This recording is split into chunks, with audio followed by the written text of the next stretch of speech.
welcome back to Long Valley Speedway, where we are here on the high banked oval once more for a 7-lap race on this 2.5-mile banked oval. This track has been known for some very tight pack racing, and the question is, who is going to win today? One of the most expected to win is J.R. Hildebrand, starting on pole, who's on the outside has Scott Dixon to defend. And we have Simon Pageant on the inside of row 2, followed by Brian Hunter Ray. Row 3 consists of two Penske's of Joseph Newgarden and Will Power. We skip to row 4 and we have Helio Castroneves on the inside, followed by the rookie of Alexander Rossi. We have there we have Charlie Kimball and Tony Kanaan in the following row.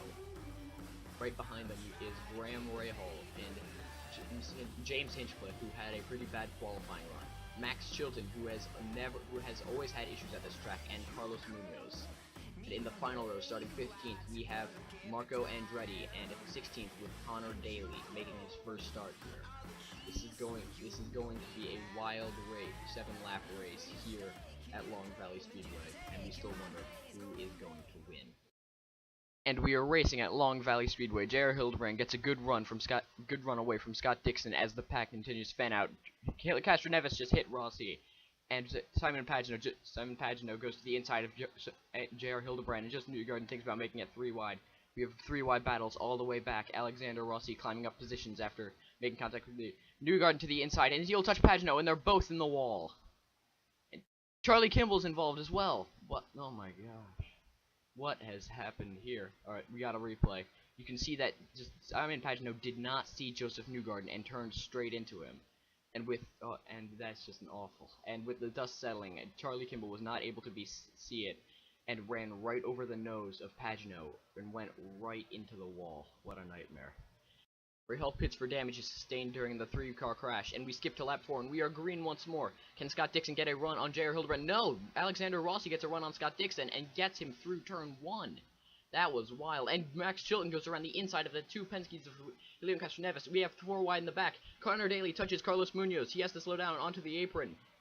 And wow, this is wild. And Alexander Rossi on the inside of J.R. Hildebrand. Can he get him into turn 1? It seems that he will again.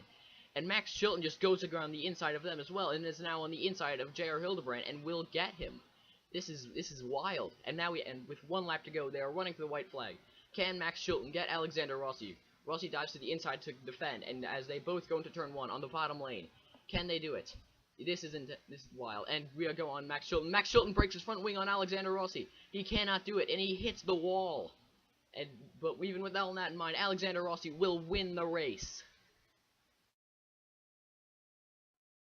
What a absolutely wild finish there. I don't think anyone expected to see that.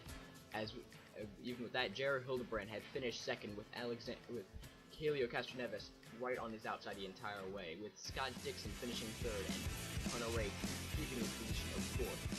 Then after that we have Will Power and James Hinchcliffe, who made a long climb from the rear to get there.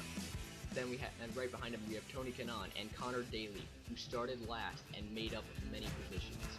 Then we have Graham Rahal and Marco Andretti, who had finished, who's not doing well that entire race. Max Chilton, who was driving second and then had an issue again, and Carlos Munoz, who finished right behind him. And then the 3 cars of the crash of Charlie Kimball, Simon Pagenaud, and Joseph Newgarden.